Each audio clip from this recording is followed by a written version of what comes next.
میں تجھے دعا دیتا ہوں آج دل سے کہ جو غم مجھے لگا ہے اللہ وہ غم تجھے لگا ہے.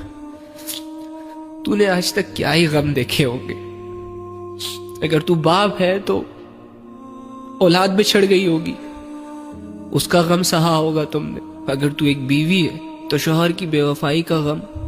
اور اگر کسی سے چکر وکر چل رہے ہیں تو ان کے چھوڑ دینے کا غم، کسی چیز کے چلے جانے کا غم، کسی نقصان کے ہو جانے کا غم،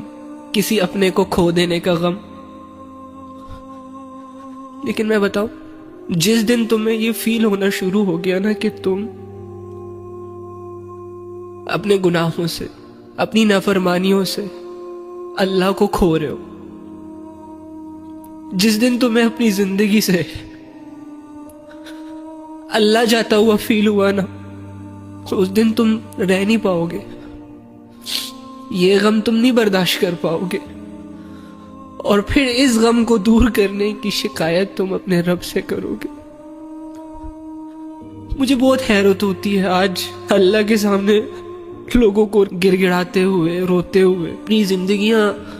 کھوکھلی کر کے مانگتے ہوئے، کہ لوگ مانگ رہے ہوتے ہیں اللہ سے،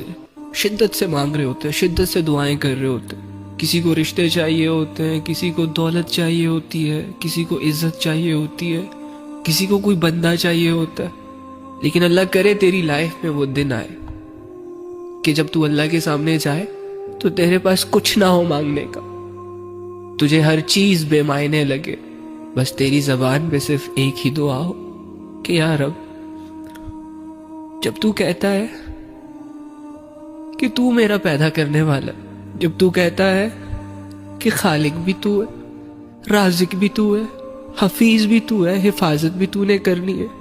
دوست بھی تو ہے، مددگار بھی تو ہے، سب کچھ دیا بھی تو نے اور سب کچھ ہے بھی تیرا، تو میں تو رہ گیا نا لکیر کا فقیر. اور تو یہ کہتے ہوئے یہ خواہش کرے، یہ حامی بھرے کہ اللہ اگر یہ سب کچھ تیرا ہے، میں بھی تو تیرا ہوں، مجھے بھی اس لائق بنا دے کہ میں یہ فیل کر سکوں. یا بہت مشکل سے بات کر رہا ہوں، اس لیے اس ٹاپک کو نہیں چھیڑا کرو یار پلیز. مجھے میرا ماضی یاد آتا ہے اور پھر بہت مشکل ہو جاتا ہے میرے لیے سب کچھ بھلانا. تو اللہ اگر یہ سب کچھ تیرا ہے تو مجھے بھی اس قابل بنا دے کہ میں خود سے یہ کہہ سکوں کہ تو بھی اللہ کا ہے.